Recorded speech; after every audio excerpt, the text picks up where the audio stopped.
Hey everybody, welcome to the Ravens Pride channel. This is Doom coming to you. We're experimenting with mead today. Got myself a 5-gallon jug of mead that's already did its first month of fermentation. So you only want to start your experiments after their first month. This is basically what mead looks like after it's fully finished. This is my lemon ginger mead. Really good. Okay, you're going to need to get yourself, if you're going to do experiments and you want to use 5 gallons worth, I get 5-gallon or 1-gallon things like this. We got a couple different flavorings, like that sort of stuff. Okay, get you your handy dandy racking kit. See, it's basically a siphon hose, right? Use this to pump this out. Okay, let me move this over there. Hold on a second, gotta get a chair. Because you need gravity to work. And last, you need some aerators. Now this has vodka in it. Bubbles up there, the carbonation or the carbon air will pop out here and then come through these little tiny vents, allowing the mead to breathe. Okay. Ooh, don't fall. And then, oops.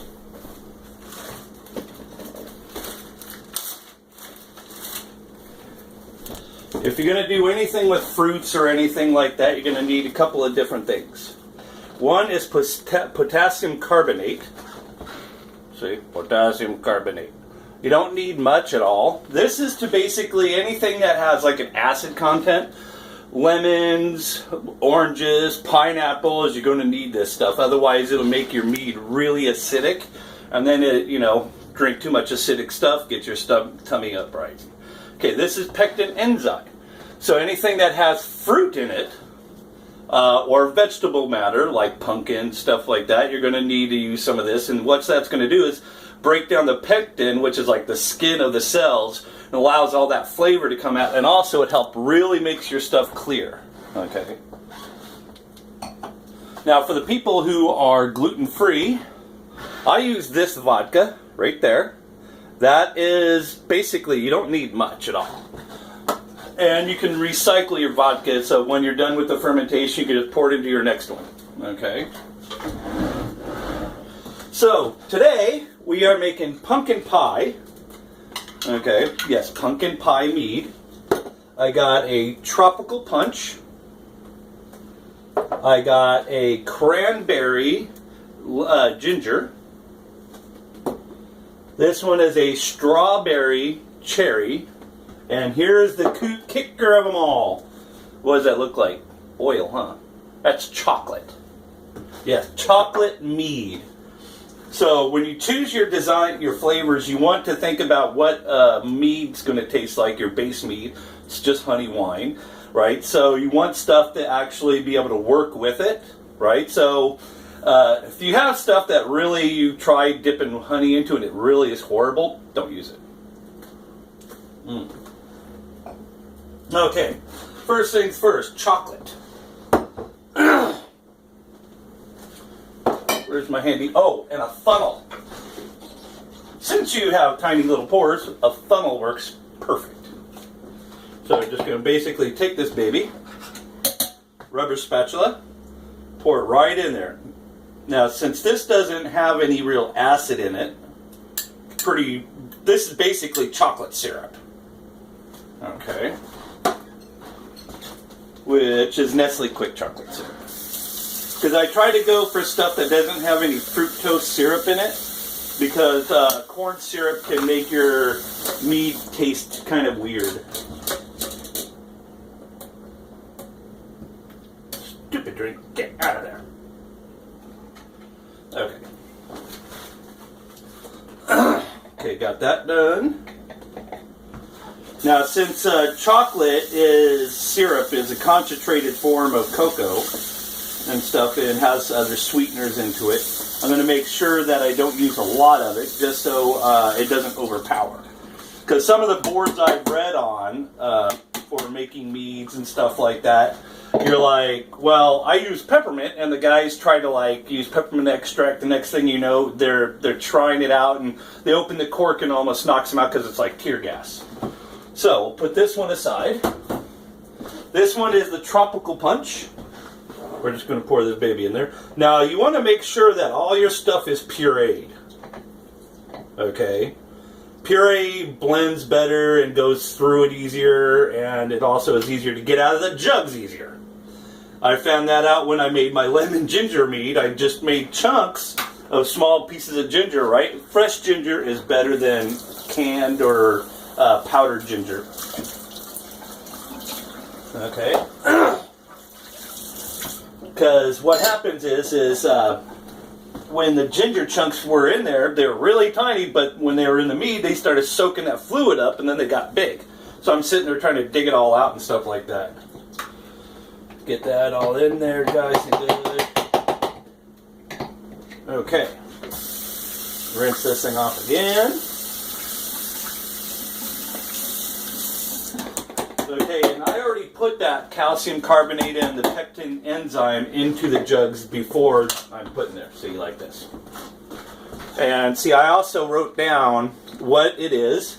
So this is a hydro reading of 23, which if it goes to 0, that means 23% alcohol.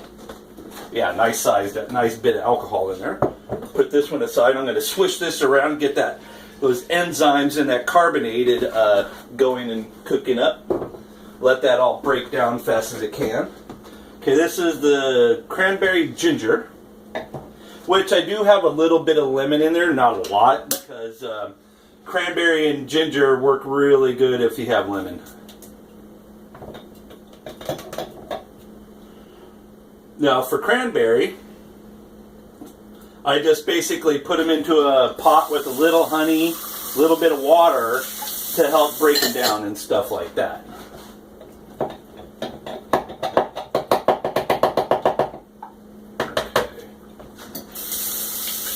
I'm hoping you guys are having a good day. For the people who are routinely watching this channel, I've been streaming a lot of videos online and stuff, and gaming, and just got Elder Scrolls Online, which is really neat. And my older brothers are going to be showing up for visiting, so I'm going to be taking them around the town and stuff like that, and showing them different sites. So I'll probably most likely be videotaping a lot of those for people. Get that all mixed together. And look at that. It's all nice and yummy looking. Okay. Strawberry cherry.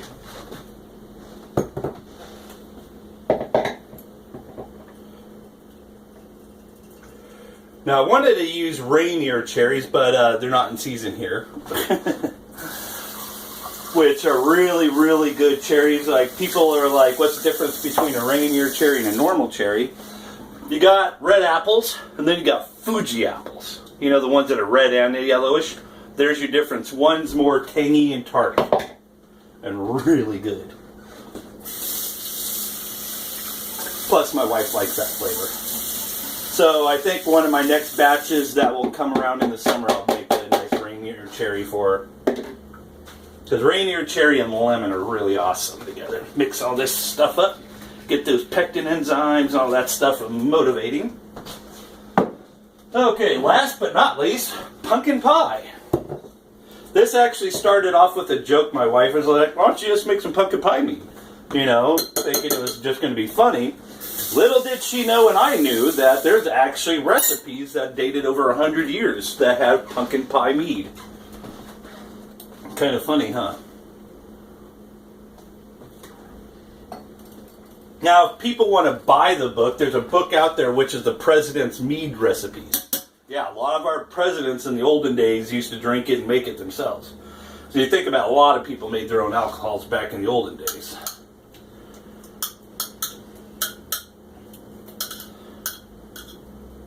Now, basically, for my pumpkin pie mixture, I used a cup of pumpkin puree. We don't use canned. My wife goes out, gets the fresh pumpkins, the little tiny ones that look like cannonballs, and then basically we'll bake that up, and then put it in a canner.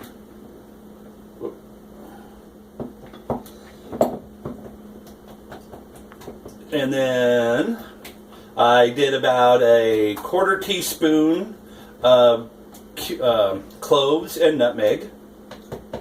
Okay, that's a little thick, so push it down with a spoon. Kind of looks like poo almost. Okay. Got that running and rolling. Get this all rinsed off. Ooh, it smells like pumpkin pie. Okay. So now we got all this stuff ready to rock and roll. Make sure you get all the crap out of the neck, because you don't want your corks to get all gross.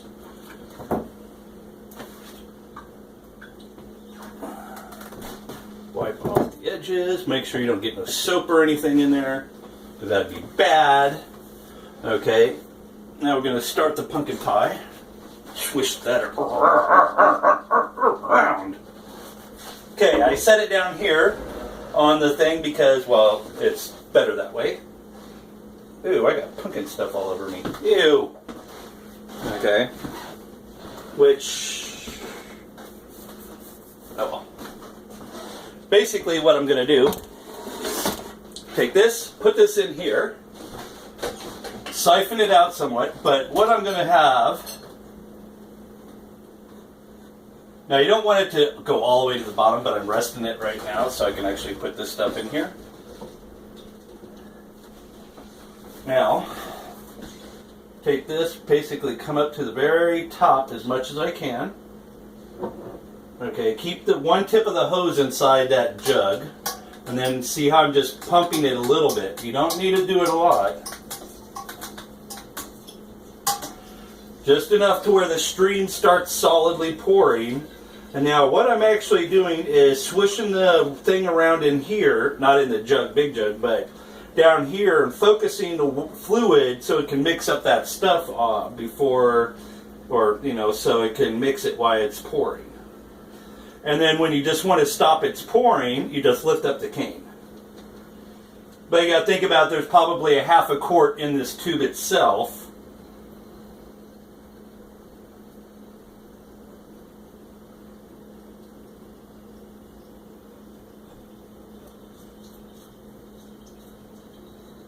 Okay, there we go.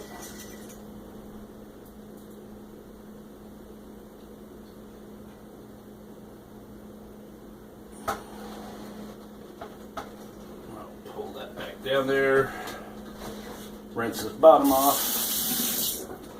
Okay, just let that sit there. Now basically, there you go. Got a jug of pumpkin pie mead. I'm going to just put my hand over this and give it a swishing. Get all that excess up there all the way around. Stir this up really good so that all that fluid and the particulate matter are all nice and mixed. There you go. See that? Oh, it kind of looks the exact same, huh? Pumpkin pie and... Okay. This is where your hydro, or your arrow... Oh, it's just a freaking flocculator. Okay, so basically what's going to happen is the air is going to be pumping through there, and it's going to... As you can see, it's already risen up, so that means the air's already pumping. Okay, next one, we will do chocolate.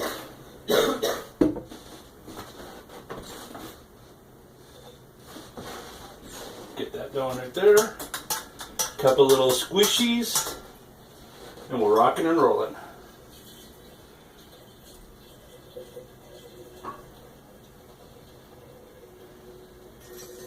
Actually, you know what I'm going to do? Add a little bit each time first. Since I'm experimenting, I love experimenting, we're just going to swish that all up together first. Almost looks like some kind of oil you find in someone's jug or house. And get that going. Get that swirled up really good.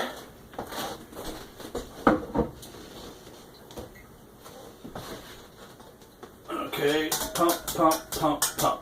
Pump, pump, pump it up.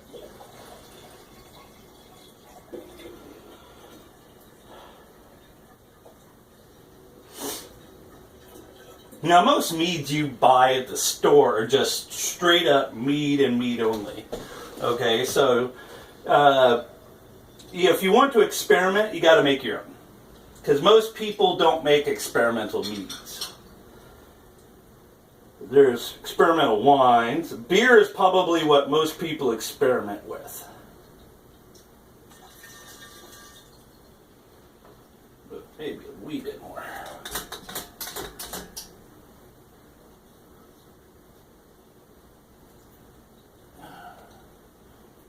Okay. Now you don't, when you're doing your fermentations and racking your mead, you want to keep this as still as possible because there's a bunch of goo matter, basically the residual stuff that falls down, and that's what you want to start at the very top and then go down. So, hold on a minute. Let's swirl this baby around.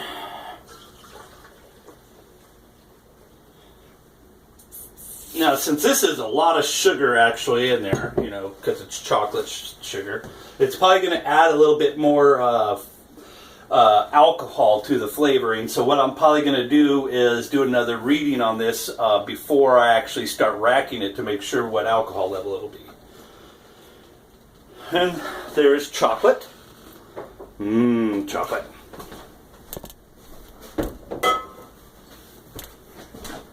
Okay, next on the bunch, tropical punch. Let me see if I can lower this down. Come here, Bob. Give me you. Oh, God. Oh, God. Can you guys see that better?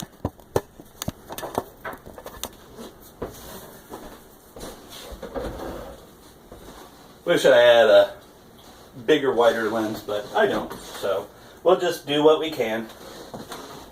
Okay, bring this up. Pump, pump, pump, pump, pump, pump, pump. Make sure I just swirl it around. There we go. So now there's a little black piece of plastic in this tube at the very bottom. If you could keep that at the very top, that means, you know, you're collecting the clear stuff as it's going down. Because out of 5 gallons of mead, you'll probably get about 4 gallons of mead when you're done. Just because of evaporation and dredging all this stuff up.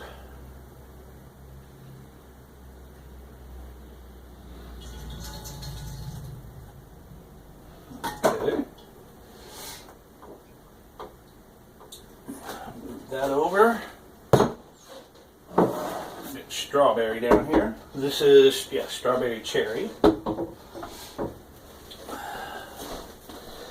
Now, as you see, this has foam and stuff on it. You don't have to really worry about that. Most of that is the carbonated calcium carbonate, potassium carbonate. Okay, mix this, go good. Ooh, that smells awesome. Now, people say, like, on the videos on YouTube that you can make mead in 1 month and drink it. It's horrible tasting. Okay, this is basically 1 month mead, and it's yeast. You'll smell just nothing but yeast, and you'll taste nothing but yeast. So, the best way, the best recipe, 2 months of fermentation, 4 months of racking. Okay, 4 months of racking will take it from murky water to clear, and it'll see, look at that in the light, see how shiny that is. Okay, and also it brings out the flavors.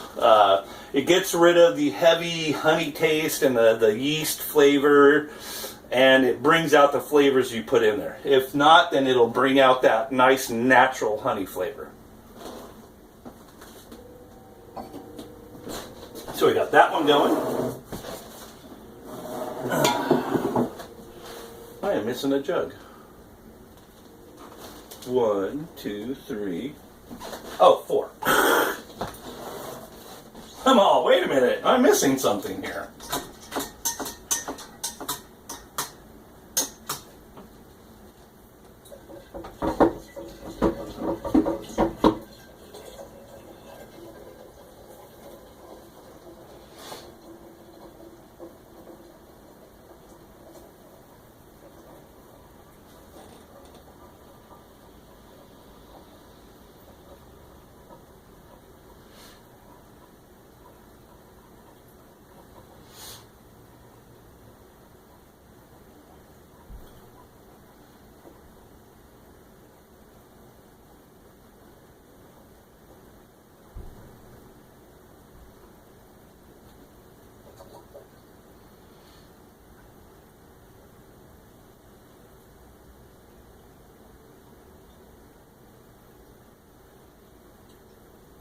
And the one thing you really want to make sure you remember about mead itself, that it has to have a certain temperature, okay? It just can't be cold, okay? Because everybody knows what happens to yeast when it gets cold. It goes into dormitory status, or it just dies off, okay? This one is the cranberry ginger. Okay. Get all that goop out of the neck.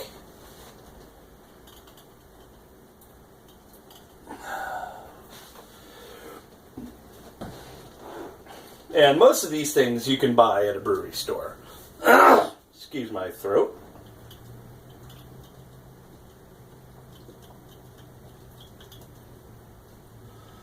Okay. Strawberry cherry. Now, if you notice there is some left at the very tops and stuff like this, what I'm doing is I'm doing it halfway like that, or most of the way through, so if I have any extra, I can just literally pour it into them and they'll be fine. But I just wanted to make sure each one has a good amount in it before I do it.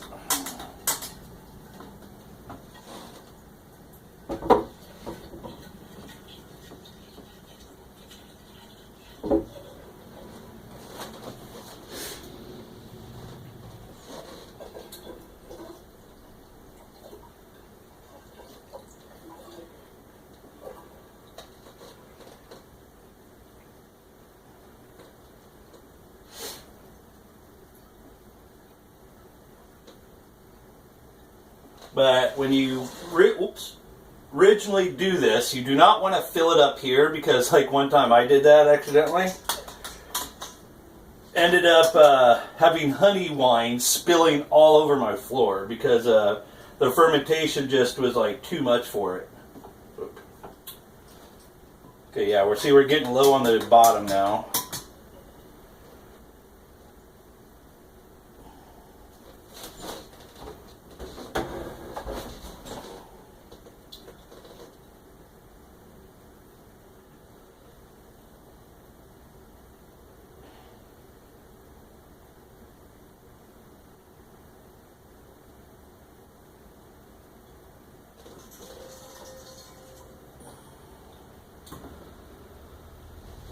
Okay.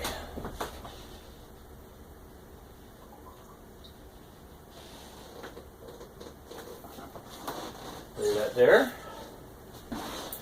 Get this motivated. Did you hear that? That means there's still live yeast kicking in there, and it's going to have a good flavoring. Okay, now we have about 2 quarts left. So we're going to take the ones, right, that have a lot of level left, and we'll just sit there and redo them a little bit at a time.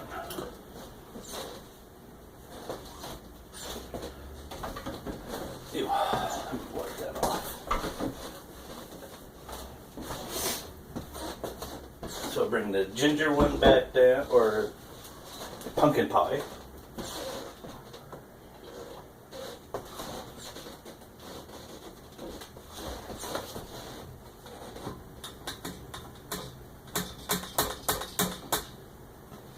Okay, when it does that, I usually tilt the jug.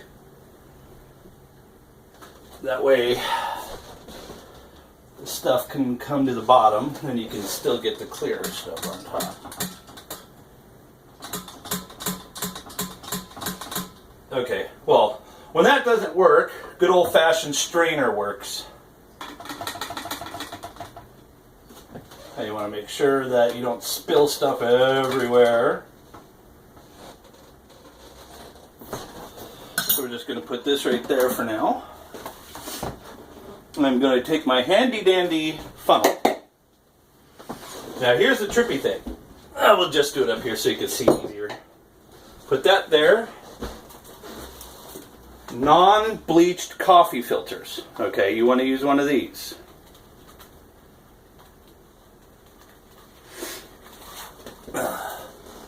So I'll just place it maybe right in there like that. And then what I'm going to do is I'm going to try to pour it right in the middle and then just let it drizzle down through it. Here we go. Slowly and easy. A little bit to wet it down. Actually, you know what I'm going to do? Instead of that, I'm going to use my strainer.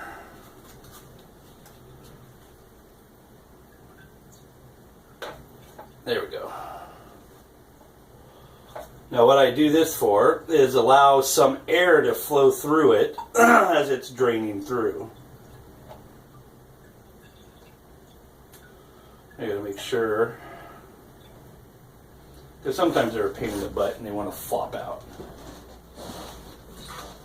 So I just add a little bit at a time.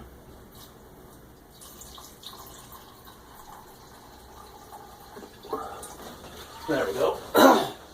Now this might actually take up to about 20 minutes, so I just wanted to say thank you for watching this video. Send me comments on things you want to know about, advice, food, stuff like that.